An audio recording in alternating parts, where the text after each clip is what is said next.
So everyone who drives is probably familiar with the experience of mind wandering or daydreaming while they're driving. This behavior can be quite dangerous.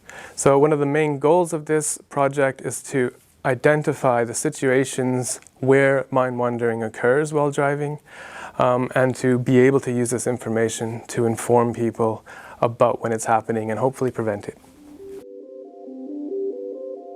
So there are three main disciplines involved. The first is psychology, and this is where we're going to look at what's going on in people's minds as they mind wander.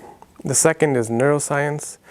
Here we are looking mostly at what the eye is doing, where it's looking in space, and how that informs us about what the brain is doing. Finally, we have computer science.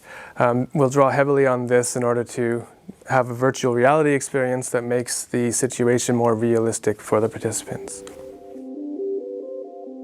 So a major partner of ours is Mind Labs, and they will be helping us develop a virtual reality environment that allows us both to give participants a much more realistic experience, but also allow us to control the scenarios in which mind wandering occurs.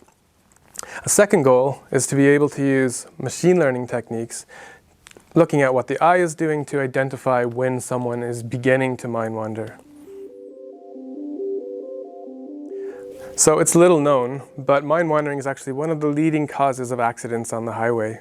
So we partnered with Veilig Verkeer Nederland in order to connect what we're simulating in our virtual reality environment with what's actually happening on the highway.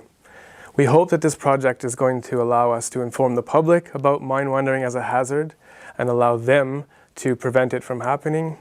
And we also think this will be useful for stakeholders such as traffic engineers designing the roads and automotive manufacturers who are designing gadgets to maybe be able to detect this happening.